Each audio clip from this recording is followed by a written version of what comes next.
En compagnie d'un de nos champions français, Christian Sarron, champion du monde 250 en 1984, frère de Dominique Sarron, et qui est évidemment un spécialiste de la moto.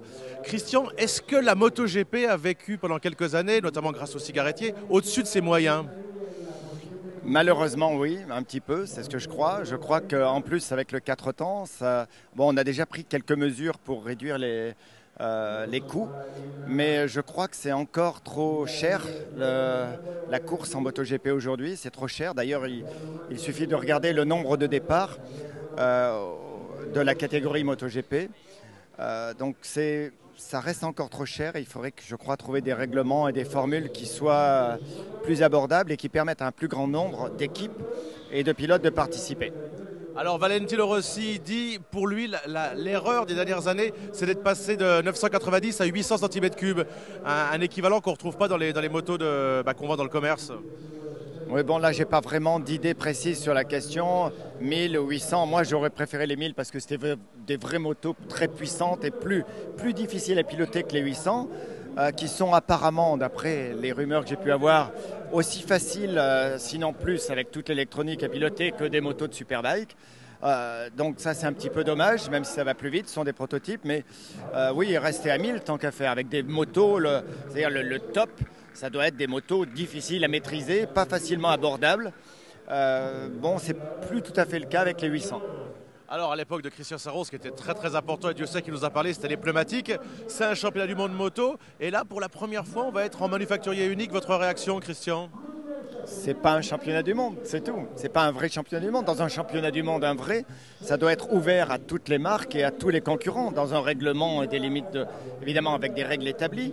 Mais le fait de dire à un manufacturier, bon, il n'y a plus que vous, faites ce que vous voulez, ça donne la possibilité d'arriver à des on va dire, des choses pas forcément toujours très bien pour le sport, pour le développement non plus.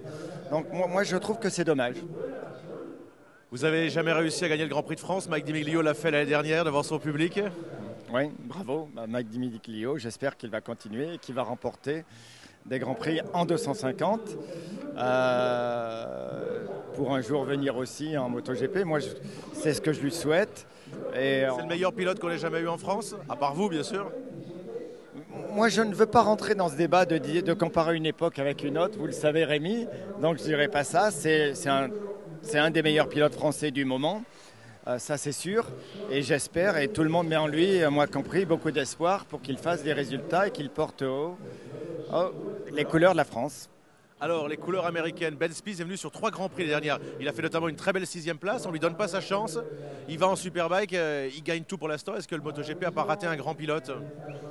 Pour l'instant, le MotoGP aurait très bien pu, effectivement, enfin, ou plus exactement, Ben Spies aurait mérité d'aller en MotoGP et de le voir affronter les meilleurs pilotes. Bon, malgré tout, il est encore jeune, il n'a que 25 ans. Mais déjà qu'il essaie de gagner ce championnat en Superbike, il lui restera encore le temps de venir en MotoGP. Donc, ce n'est pas forcément du temps perdu, mais il aurait sa place en MotoGP. Oui. Hervé Poncharal dit il n'y a pas la place avec la crise en ce moment pour faire vivre le MotoGP et la Superbike dans les prochaines années, votre avis? Il y a la place pour tout le monde quand même? Moi, j'aimerais qu'il y ait de la place pour tout le monde. Malheureusement, ce que personne ne maîtrise, je dis bien personne, malheureusement, c'est la crise mondiale au niveau économique. Et dans ces conditions-là, il va falloir, c'est sûr, que même la compétition moto s'adapte. Et s'adapte par des solutions qui vont vers l'économie. Alors, ça peut être l'économie de coût, mais ça peut être également l'économie d'échelle. Donc, en réduisant peut-être un championnat ou en supprimant un championnat.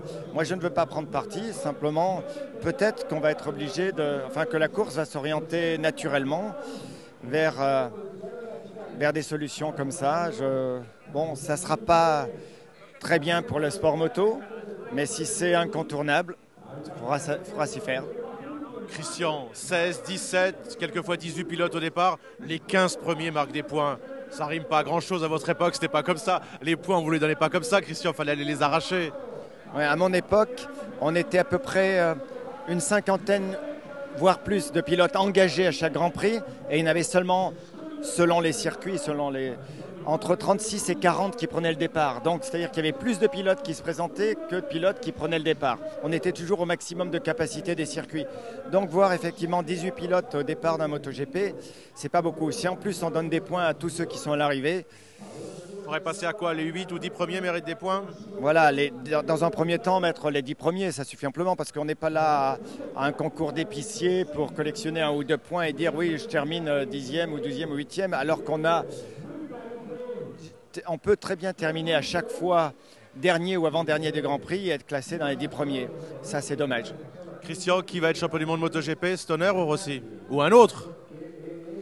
Le meilleur. On a pu assister à un début de saison qui était vraiment très fort, au niveau des essais, j'entends, de la part de Stoner. Je pense que chez Ducati, ils ont résolu leurs problèmes entre guillemets électronique et de gestion. Stoner est vous le savez, très grand pilote. Rossi aussi, il a pu d'ailleurs se mesurer et apprendre aussi de Stoner des choses. Il a appris des choses de Stoner, il a progressé, il a rebattu en 2008. Je crois que la confrontation va être de toute façon entre ces deux intense. Et moi, je suis pour que le meilleur gagne, c'est tout. Donc, je ne vais pas faire de pronostic. Ça va être, j'imagine, une belle bagarre et j'espère qu'elle se jouera à la régulière. Merci. Allez, super.